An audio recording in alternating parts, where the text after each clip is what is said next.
Amém, pessoal do Facebook? Voltar.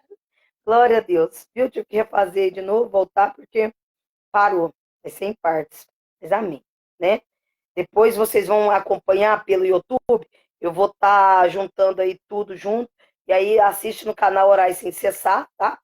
Lá vai estar o vídeo completo. Aí tá em partes no Facebook, no Instagram. Vai ficar pelo status aí um dia todo.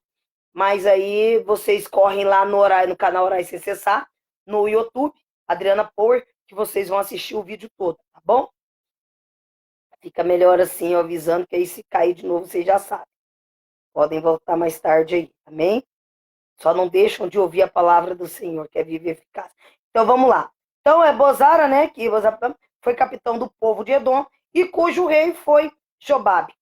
Esaú, o Endor, foi o irmão de Jacó, e habitou em Seir, uma montanha que antes pertencia a Seir e Orem. Por isso, Endor é frequentemente chamado de Seir.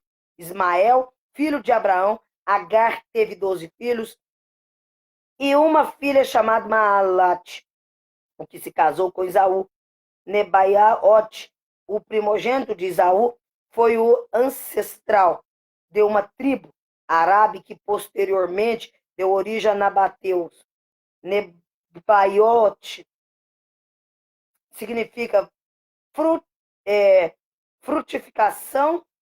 Esse povo foram povos aparentados com a descendência de Isaac, filho de Abraão. Porém, mais tarde, se opondo o povo de Israel em várias ocasiões, a descendência dos edomitas espalhou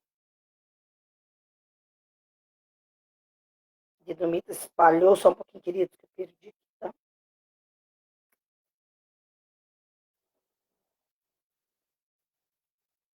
Espalhou-se pelas terras adjacentes ao mar Vermelho, subindo para o norte, onde também entraram em confrontos territoriais com os filisteus, e acabando por se estabelecer mais tarde no vale de Acaba, onde fundaram duas cidades muito importantes na rota do incenso, Bozara e Petra, que significa curral de ovelhas ou aprisco de ovelha, e de Cado, que era uma cidade de pastores no sudeste do Mar Morto, na terra de Edom. Hoje, ela é uma pequena cidade de Jordânia, no estado de Taf, chamada de Buzéria. O povo de Edom, Moabe e Amon não estarão sob o domínio do anticristo, o que nos faz pensar o Senhor. Aleluia. Bozara, antigo do passado, ficou no deserto. E Bozara, futura e a terra de Edom serão símbolo de paz entre a nação da segunda vinda de Cristo. Já lá no Malaquias 1, 6 e 14, o Senhor reprova o sacerdote. Então, os filhos honram honra o pai, e o servo ao seu senhor. O servo ao seu senhor. Se eu, seu pai, onde está a minha honra? Eu vou repetir: o filho honra o pai, e o servo o seu senhor. Se eu sou pai, onde está a minha honra? Se eu sou o Senhor, onde está o respeito? Aleluia. Para comigo. Onde está o temor que me devem? Diz o Senhor dos Exércitos: a vós outros, sacerdotes, que desprezais o meu nome, vós dizeis: em que desprezamos nós o teu nome, Senhor? O Senhor usa o seu profeta para repreender o sacerdote, pois ele não está sendo honrado por ele, e isso nos leva a pensar na negligência do seu ofício. E mais, provavelmente que haja uma ironia na sua pergunta para Deus: como estamos te desprezando? Então o Senhor prossegue: ofereceis sobre o meu altar pão imundo, trazendo comida impura no meu altar. Ainda perguntais em que havendo profanado? De que maneira te desonraremos? Nisso que pensais, a mesa do Senhor desprezível? Quando trazeis animais cegos para o sacrificardes, não é isso mal? Não é isso mal? Animais aleijados e doentes como oferta?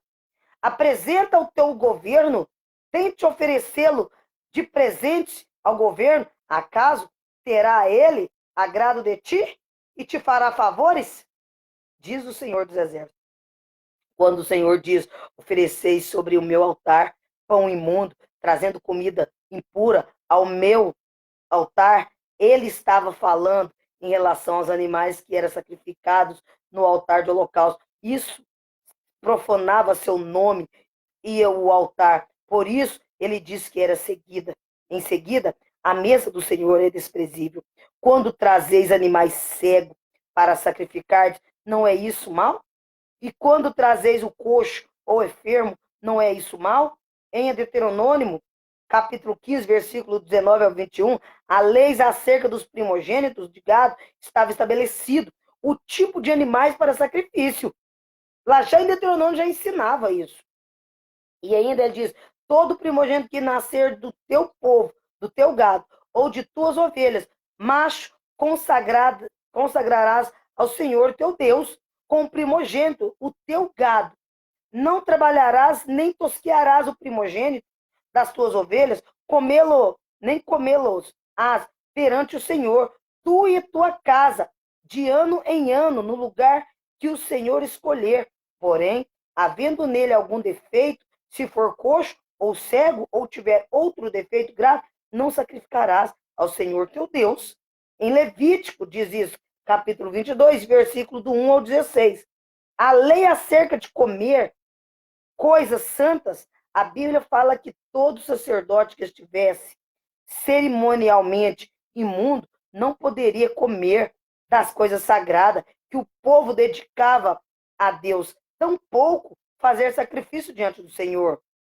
Se tivesse com algum tipo de impureza, lepra, algum tipo de fluxo ou emissão de sêmen, se tivesse tocado em algum morto ou em réptil, ou se comesse animal que morresse por si mesmo, ou seja, animal tivesse sido dilacerado, despedaçado por feras, eles teriam que se purificar antes de comer a comida sagrada. No trecho seguinte, olha só, de Levítico, diz que lá em Levítico 22, 17, 33, os animais sacrificados devem ser sem defeito. Lá no versículo 19, diz que para que sejais aceitável, oferecerá macho sem defeito, ou gado, ou rebanho de ovelhas ou de cabras. Não podereis ser cego, aleijado, mutilado, ulceroso, sarnoso, nem cheio de pigmentos. No versículo 22, também não poderia ser animal com os testículos machucados, ou moídos, arrancados ou cortados. No versículo 24, ainda do capítulo 22 de Lamentação, tá? De Levítico, perdão. Cortado. Esses animais não poderiam ser oferecidos também se fosse na mão de estrangeiro. Versículo 25 do Levítico, capítulo 22. O que podemos concluir com tudo isso, queridos? Querido do Instagram, tá só finalizando aqui e eu retorno com vocês, amém? Então, queridos, o que podemos concluir com tudo isso é que o sacerdote oferecia a esses animais defeituosos no altar, como se a oferta fosse. Só um pouquinho, deixa eu só retornar aqui. Amém, aleluia. Glória a Deus. O que podemos concluir com tudo isso é que os sacerdotes ofereciam esses animais defeituosos no altar se oferta fosse de qualquer jeito, sem mais nenhum tipo de reverência, só porque já tinha se tornado uma rotina cansativa. Da mesma forma, hoje, isso significa que nossa oferta diante do Senhor deve ser o quê? Sem defeito. Oh, Deus, fala conosco. Deve ser como o que temos de melhor, com as primícias, não com a sobra, com o resto. A oferta deve ser dada com liberalidade e com liberalidade e com inteireza de coração. Não devemos trazer ofertas com defeito ao Senhor. Ele não aceita oferta estragada para nós trazer a oferta estragada diante do altar do Senhor e trazer nossas ofertas de má vontade, com desprezo ou com outro sentimento no coração que não há de humildade. A reverencia é amor e o desprezarmos o alimento espiritual que flui do altar, pensando somente nas nossas necessidades materiais e pessoais, antes de colocar Jesus em primeiro lugar em nossa vida. Usarmos o nosso dinheiro para fazer qualquer coisa e depois tirarmos o dízimo de sobra. Outra coisa importante, a palavra honrar, vem de hebraica, significa dignidade, reputação, honra, renome, orgulho, prestígio, riqueza. Um filho que segue os caminhos de Deus e faz sua vontade, está honrando a Ele. Significa ser decente, não ter do que se envergonhar, servir o Senhor de todo o coração, ser um motivo de orgulho, no sentido de dar prazer e alegria para Deus, mostrar sua dignidade, zelar pela sua reputação. Quando o Senhor estava dizendo, filho, honra o seu pai e serve o seu Senhor. Se eu sou o pai, onde está a minha honra? Se eu sou o Senhor, onde está o respeito para comigo? Diz o Senhor dos Exércitos a vós outros, o sacerdote que desprezais o meu nome. Ele queria dizer que nossa oferta sincera o honra e o motivo de orgulho para ele mostra que ele é digno de glória e louvor. Portanto, ele faz um desafio a eles. Ora, apresenta o teu governador, tente oferecê-lo de presente o governador, acaso terá ele agrado em ti e te será favorável? Diz o Senhor dos Exércitos. Se eles oferecer isso diante do governante civil, ele não aceitaria, porque Deus teria que fazê-lo. Aleluia. Então, agora, pois, suplicai o favor de Deus, que nos concede a sua graça, mas com tais ofertas nas vossas mãos, aceitará ele a vossa pessoa, diz o Senhor dos Exércitos. Tomara que houvesse entre vós que feche as portas, para que não acendesse debalde o fogo do meu altar. Eu não tenho prazer em vós, diz o Senhor dos Exércitos, nem aceitarei de vossas mãos a oferta. O Senhor não tinha prazer neles, nem as ofertas. Seria melhor que fechasse as portas do templo, para que o fogo do altar não queimasse inutilmente. Então Deus prossegue comparando o sacerdote como povo gentil. Mas desde o nascente, o sol, até o poente do Oriente, ao Ocidente, e grande entre as nações, o meu nome, em todo lugar lhe é queimado incenso e trazido oferta puras, porque o meu nome é grande entre as nações, diz o Senhor dos Exércitos.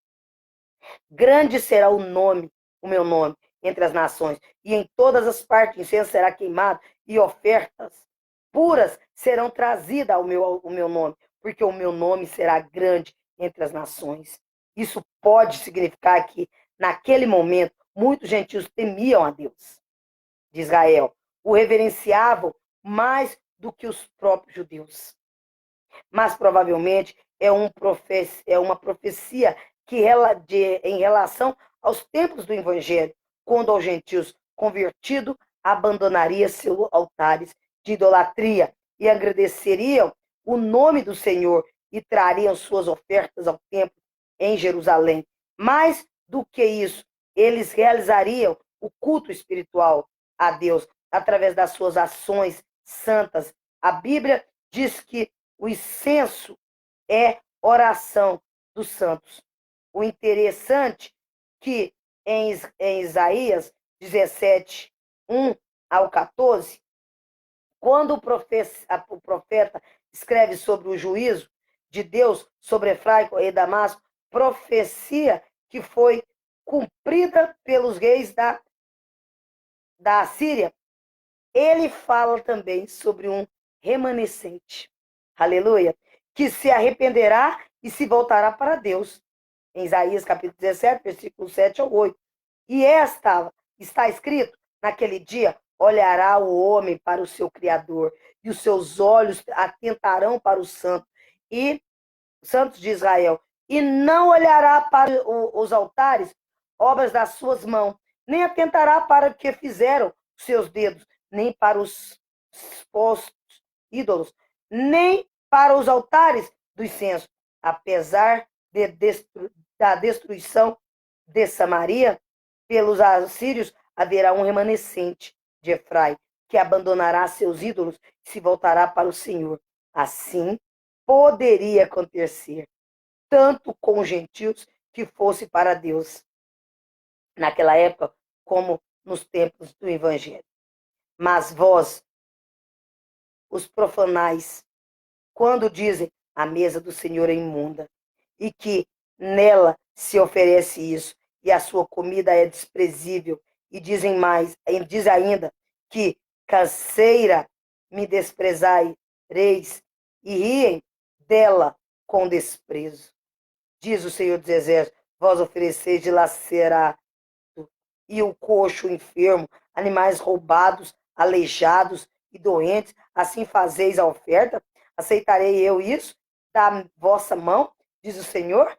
Pois maldito seja o enganador, que tendo um animal sádio no seu rebanho, promete oferecer ao Senhor um defeituoso. Promete oferecê-lo e depois sacrifica para mim um animal defeituoso, porque eu sou grande rei, diz o Senhor dos Exércitos. Meu nome é temido entre as nações. O sacerdote já cumprir o seu ofício sem amor, com negligência e descanso aborrecido e descanso daquilo.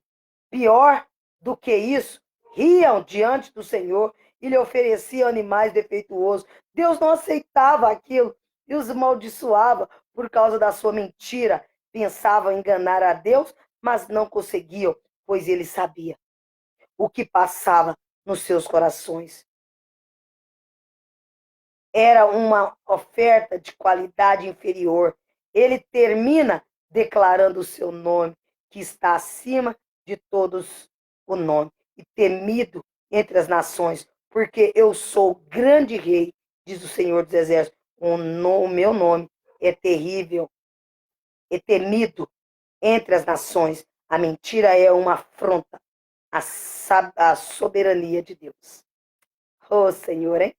E já logo em seguida vem o castigo do sacerdote, onde o Senhor ali agora, ele faz essa declaração. Agora, sacerdote, para vós outros, e este mandamento, se o não ouvirdes, e se não propuserdes no vosso coração dar honra ao meu nome, diz o Senhor dos Exércitos, enviarei sobre vós a maldição, e amaldiçoarei a vossa bênção.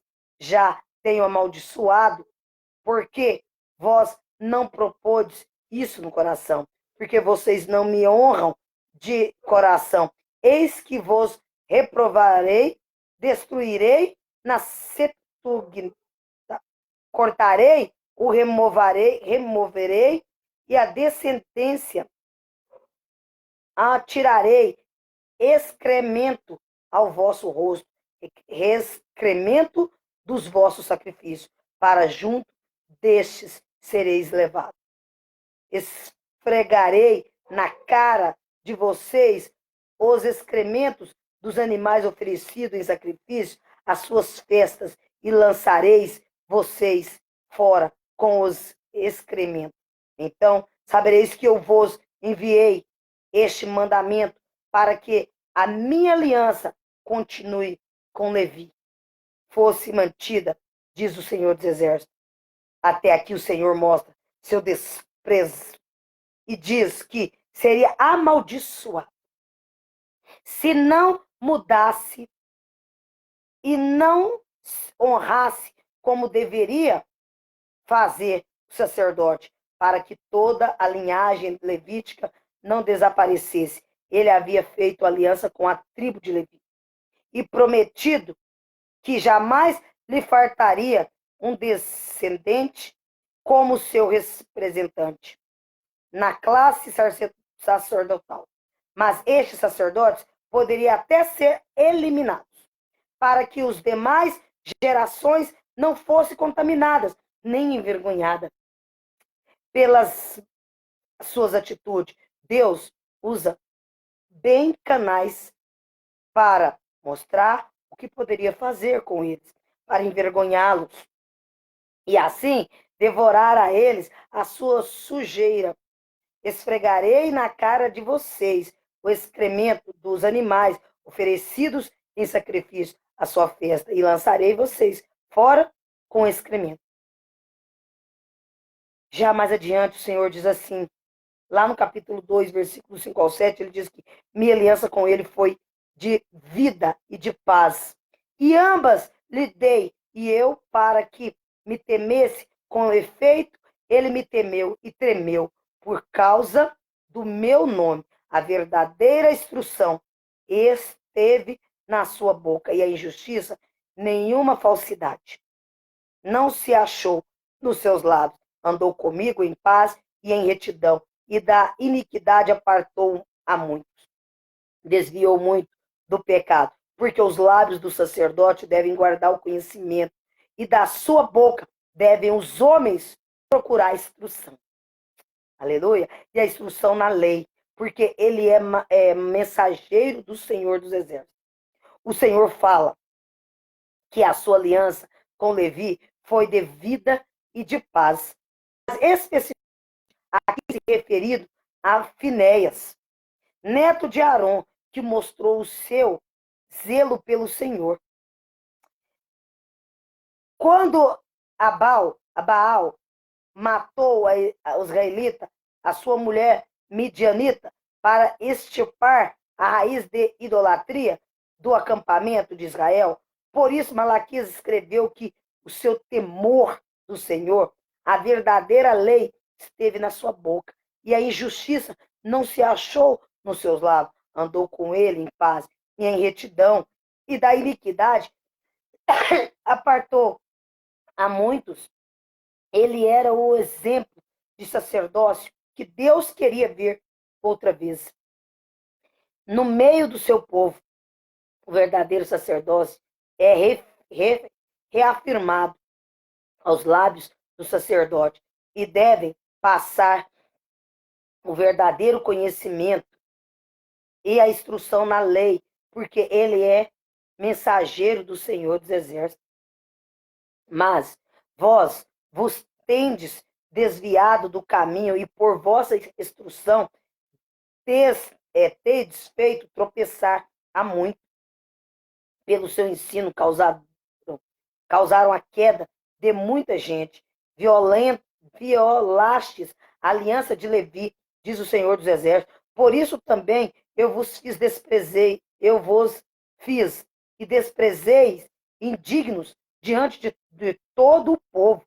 Eu fiz que fosse desprezado e humilhado diante de todos o povo, visto que não guardaste os meus caminhos e vos mostrastes parciais no aplicar disso. A lei quando ensina a lei. Malaquias volta agora a fazer então essa comparação do que é sacerdote, que Deus quer e o que ele vê ali. E eles estavam instruindo o povo, ele estava instruindo o povo de maneira errada, levando o pecado e afastando-os de Deus, violando a aliança do sacerdote, feito entre ele e os seus antepassados. Por isso, ele já estava sendo desprezado e humilhado diante do povo, pois não guardaram os retos caminhos e foram parciais em seu julgamento. Cabia ao sacerdote o cargo de juízo das causas do povo. Então, Malaquias ele faz então essa comparação, né, do que o sacerdote de Deus quer e que ele vê ali. E mais acima, Deus faz então uma advertência contra a infidelidade conjugal. E aí ele começa, né? Então, nós temos nos todo não temos nós todo o mesmo Pai? Não nos criou o mesmo Deus? Por quê? Seremos desleais uns para com os outros, profanando a aliança do nosso Pai, quebrando a aliança dos nossos antepassados. Judas tem sido desleal e dos nossos antepassados, não, desleal, abominação, e se tem comido, vou voltar. Judas tem sido desleal e abominação se tem cometido em Israel e em Jerusalém, porque Judas profanou o santuário do Senhor, o qual ele amava, e se casou com a adoradora de Deus estranho. Homens casaram-se com mulheres que adoravam Deus estranho. O Senhor eliminará das tendas de Jacó homens que fizer tal, seja quem for, o que apresenta a oferta ao Senhor dos Exércitos. Mesmo que esteja trazendo ofertas ao Senhor dos Exércitos, ou na Septuaginta, quer o Senhor corte das tendas de Jacó. Qualquer pessoa que dê testemunho em favor do homem que faz isso, parece ser o próprio profeta que repreende seus colegas sacerdotes e o povo de Juda que estava profanando a aliança dos seus antepassados com Deus, se casando com mulheres estrangeiras, pois era uma deslealdade também entre eles mesmos, de uns para com os outros. O Senhor eliminaria o homem que continuasse nessa prática, tanto um homem do povo quanto um sacerdote, e também quem apoiasse o homem que cometesse tal erro. No tempo de Esdras, capítulo 10, versículo 1, 44, houve o caso de muitos judeus que casaram com mulheres etéias, mulheres estrangeiras, inclusive sacerdotes, tiveram que despi-la, assim como seus filhos, para que não incorrerem na ira do Senhor. Nos templos de Neemias também houve caso semelhante, quando se descobriu que os israelitas se casaram com mulheres asdotitas, filisteias da cidade de Asdod, amonitos de Amon e moabitas. Neemias os puniu, pois entre os sacerdotes estava ocorrendo isso. Êxodo 10, 18, 19. Êxodo capítulo 10, 18 e 19 versículos. Não se sabe exatamente se este era o mesmo caso que estava acontecendo. Agora, pois, Neemias e Malaquias são contemporâneos. E isso pode ter acontecido no período em que Neemias voltou à Pérsia, após 12 anos da sua vinda para Judas. Ainda fazeis isso, cobris o altar do Senhor de lágrima, de choro e de gemido, de sorte que ele já não olha para a oferta, nem aceita com prazer de vossas mãos, porque ele já não dá atenção às suas ofertas, nem aceita os prazeres. E pergunta, por quê? Porque o Senhor foi testemunha da aliança entre ti e a mulher da tua mocidade, com o qual tu foste desleal, sendo ela a tua companheira e a mulher da tua aliança? A mulher do seu acordo matrimonial não fez o Senhor um? Mesmo que havendo nele um pouco de espírito, não foi o Senhor que fez um só? O corpo e o espírito, eles lhe pertencem. E por que somente um? Ele desejava uma descendência consagrada. Portanto, cuidai de vós mesmos, e ninguém seja infiel para com a mulher da sua mocidade, porque o Senhor Deus de Israel diz que odeia o repúdio, e também aquele que cobre de violência as suas vestes. e também odeia o homem que se cobre de violência como se cobre de roupa, ou cobre sua mulher de violência. Diz o Senhor dos Exércitos, portanto, cuidai de vós mesmos e não sejais infiéis. Aleluia. O profeta continua dizendo, não adianta nada os lamentos, nem a súplica, nem a oferta diante do Senhor, quando eles continuam na prática do seu adultério, ou do divórcio, repudiando a primeira esposa, a esposa legítima, a mulher da sua mocidade, e se casando com outra. Aquele que cobre de violência as suas vestes, ou o homem que cobre de violência como se cobre de roupa, ou cobre sua mulher de violência, significa ferir a esposa legítima ao tomar outra mulher. A veste seria símbolo da primeira esposa e a violência símbolo das outras esposas, pois o repúdio e a poligamia seria como uma violência contra a esposa legítima. Enfadais o Senhor com vossas palavras e andais dizendo, em que fadamos nisso que pensais, qualquer que faz o mal passa por bom aos olhos do Senhor. E desses é que ele se ou onde está a Deus o juízo. Você tem cansado o Senhor com as palavras como o temos cansado. Vocês ainda perguntam quando dizem todos os que fazem o mal são bons aos olhos do Senhor? E ele se agrada deles? E também, quando pergunta onde está o Deus da justiça? Os sacerdotes cansavam o Senhor com suas palavras, principalmente quando distorciam sua justiça. Por isso, Deus segue dizendo, sobre a vinda do Senhor, precedida pelo seu anjo, ou o dia do julgamento. Já lá em Malaquias 3:1, ele diz assim, eis que eu envio o meu mensageiro, que prepara o caminho diante de mim, e de repente virá o seu tempo, o Senhor a quem vos buscai, o anjo da aliança, a quem vos desejais, o mensageiro da aliança, aquele que vocês desejam virá. Eis que ele vem, diz o Senhor dos Exércitos. Aqui nos podemos ver referência quanto ao Messias, o anjo da aliança, e quanto ao João Batista. Já no capítulo 3 ainda, 2:4, diz que, mas quem poderia suportar o dia da sua vinda?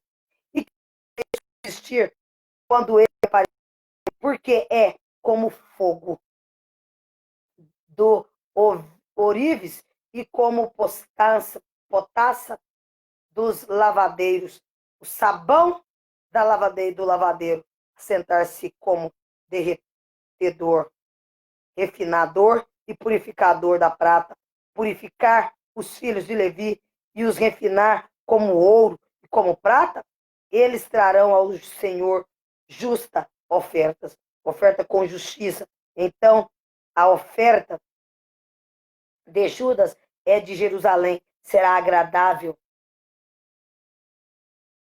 ao Senhor, como nos dias antigos e como nos primeiros anos, como nos dias passados, como no templo antigo. Mas quem poderia suportar o dia da sua vinda? E quem poderá subsistir quando ele aparecer? É uma frase muito parecida, né? Muito. Com quem está, hein? Com quem está. Está perto o grande dia do Senhor. Está perto e muito se apressa. Atenção, o dia do Senhor é amargo e nele clama até o homem poderoso. Isso significa uma grande força e autoridade de Deus, colocando-se em oposição à impotência e à fraqueza dos homens. Ele trará medo aos perversos. Oh, Senhor, hein?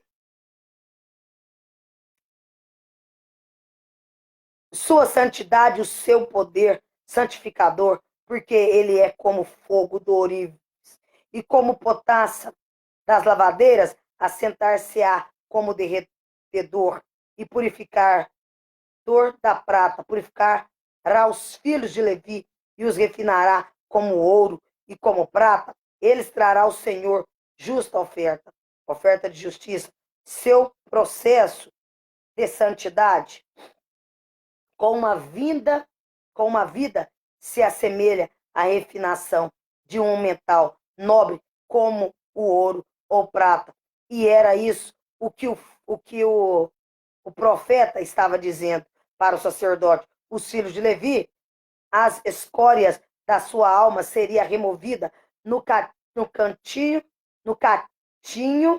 de Deus. E aí, sim, eles trariam sua oferta com justiça diante dele, ou seja, com retidão, com inteireza de coração e mente. O fogo simboliza as provas a quem ele seria submetido